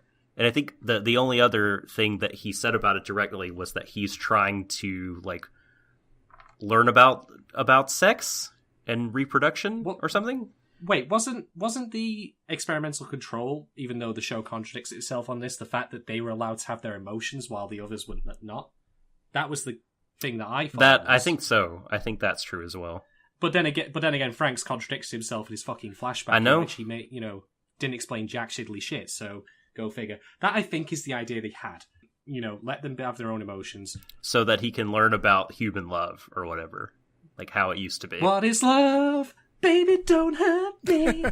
Don't hurt me no more. Sorry, had to do that. Okay, so we'll stop. Sorry, James, but it is a mandate for our show that we try and get at least one karaoke segment in per episode. Look, it's in my personal opinion that no piece of media is worthwhile unless it's a musical. So we're just checking off boxes here. Oh my god, what would Franxx the musical be like? Jeez. Your love is like bad medicine. Bad medicine. Well, that would be the song. It'd be a bunch of early Taylor Swift songs. It'd just be the Romeo and Juliet song over and over and over and over. Yep. Every episode. It'd be Rebecca Black's debut album. Okay, so yes, everyone's going into space except for Mitsu and Kokoro. Oh, really? I didn't catch that. Yeah. They're staying behind. Okay. Okay. I totally thought they were going with. Yeah, Kokoro's not wearing a parasite suit, you see, and then Mitsu's not either. So, Well, if they did look up, history about pregnancy, don't fly, don't travel into space, probably would have been in that document. That's true. yeah. Although, that being said, I know how bad this show's written is. Kokoro probably starts smoking at this point. Just knocking back whiskey. God, that would just hurt me. That would hurt me so deeply. That would be fucking shocking. But I'm actually glad, not for reasons of, because I care that much about the characters, but I'm glad because at least it cuts off the space abortion thing that James suggested, that they are staying, because it means that they're pretty much safe. Yeah. Like, in the Deadpool now, they've got out, they're free, they're good. I mean, there would be no point in sending Mitsu up there anyway, because obviously he doesn't have his Franxx partner, although, again, I question why they're sending an odd-numbered, number of 9s up there, but, well, I don't know. Someone's got to fly while they fight. Does Ikuno have a partner? Oh, no, she has Futoshi now. Futoshi, yeah. Unfortunately. That's right, okay. For some reason, I thought maybe they'd have a singled-out partner, but I don't know. Yeah. Well, I guess Hero would need... I guess with Zero not you're there... right. Hero would need someone to pilot with, or one of them would need someone to pilot with until they get 02 back. So maybe... Unless they just plan to... Maybe they just plan to ship him to Star and Hero and Alpha, baby. Yeah, Hero 9 Alpha, let's do it. Oh, God, if they do that, though. No, the fuck... Oh, that's going to be a fucking... Grab those handles. No, I'm not even talking about that. I'm just trying to untangle, what that would mean for the show's gender politics at this point. Because again, like I've said before, if you need a guy and a girl, it's part of the Franxx. Well, I think... How do you explain... They never explained how the 9s could pilot them in the reverse style anyway. Unless them being clones of 02... I think that's what it was. Is that they're made from the Queen's DNA. But why? Twice removed. I don't know. Also, it doesn't matter because with the verm, the carpet has been pulled out from under, or the rug, has been pulled out from under all the fucking political messaging. It's been jettisoned into the sun. Yeah, I think at this point. It's not. I don't think they're going to make any meaningful... I don't think any of that's going to really get developed or expanded upon in these final episodes. I think they said pretty much everything they wanted to say with Kokoro's arc. Final thing I'll ask is, are they not taking 02 with them? I mean, she's not going to be able to do anything, but you do need to, put the soul back in the body. Oh, so, right. That's right. Did they show 02 with them at the end at all? I didn't think they did. Nope. Hero's going solo on this one. She's just in a suitcase. It's okay.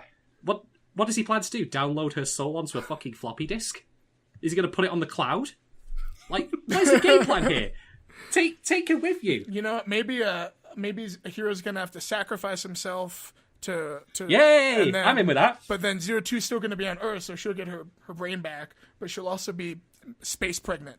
And she'll have a baby because Hero's Love managed to restore her ability to procreate. Shit. Thereby making her a complete whole woman. That's totally happening. Pencil that shit in. That is happening. No, that is the last thing they're going to say. No.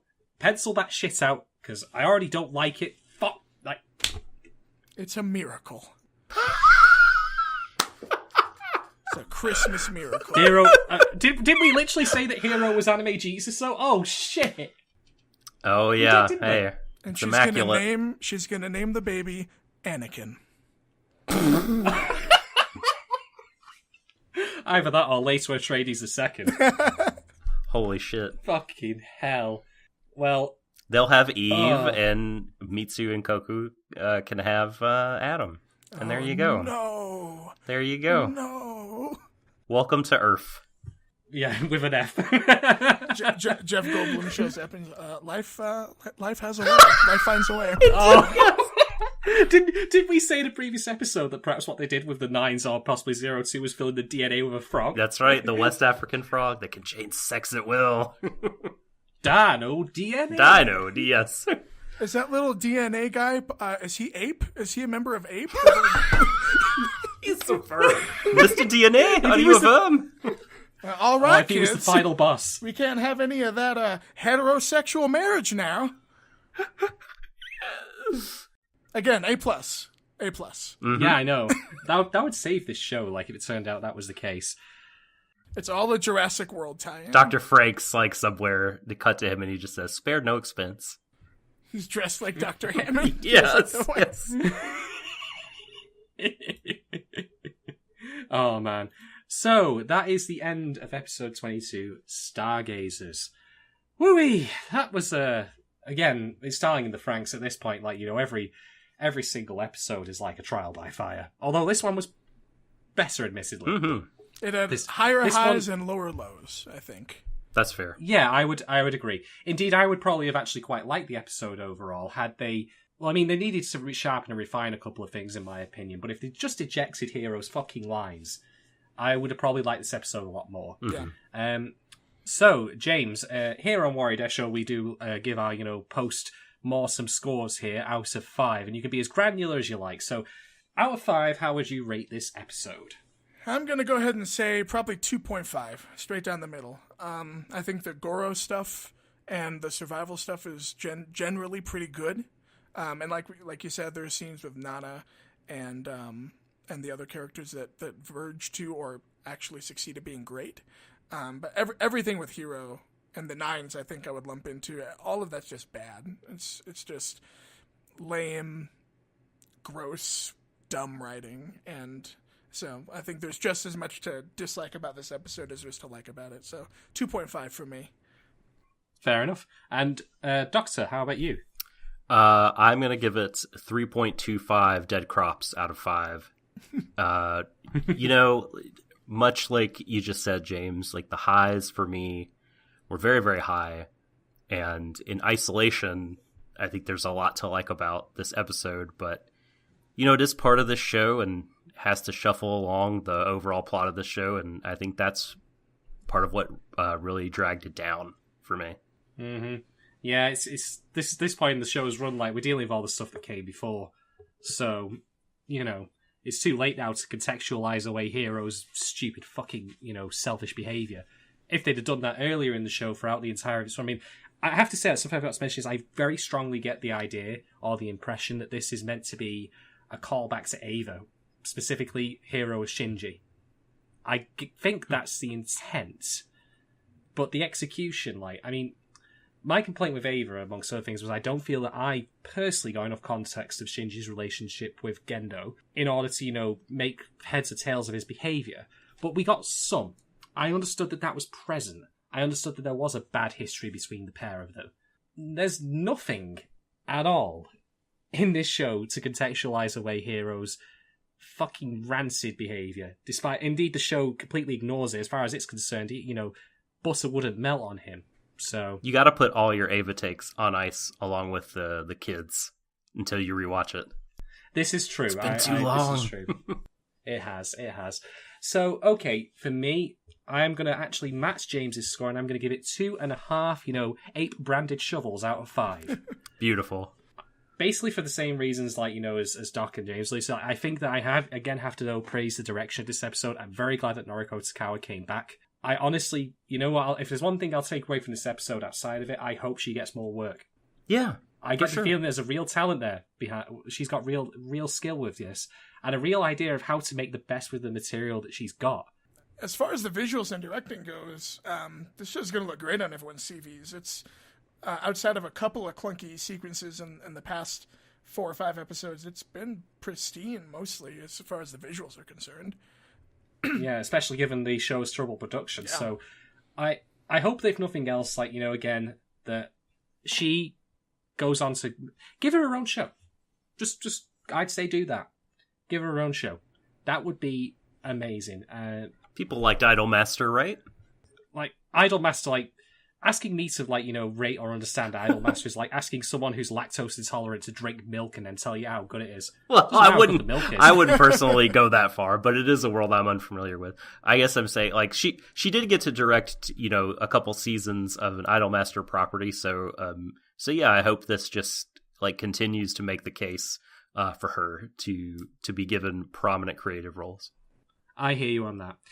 But anyway, folks, that brings us to the end of today's podcast. I want to say, before we go any further, to firstly thank you, James. Thank you so much for taking the time out of your day to come join us as a guest on Stream of Thought. It's been an absolute delight and a pleasure to have you here, along with your insights and your wit. Thank you so much. Hey, the pleasure's been mine. I am more than happy to converse about anime with a couple of intelligent and witty fellows, so this has been a very fun time. So. What are you doing here, then? Hey! Well, we'll certainly keep, you know, your phone number on our books here in case we've got another guest slot coming up for a future show, certainly.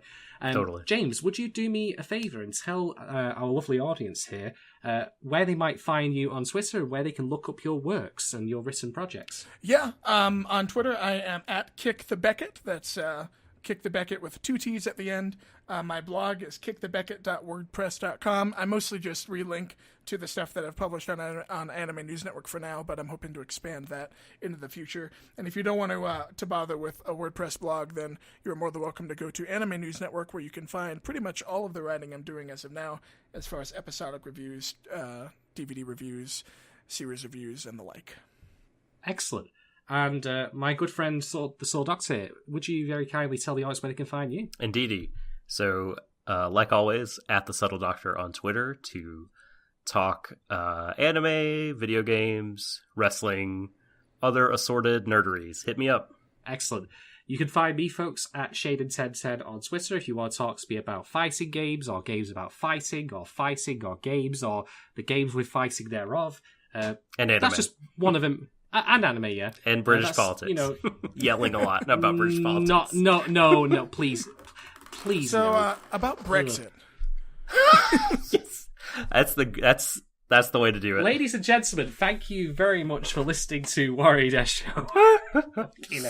We would have to slip that fucking word in here, wouldn't we? Like, Jesus Christ.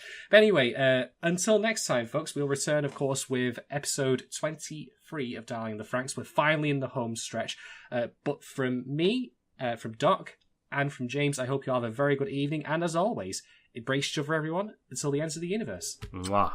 Bye-bye.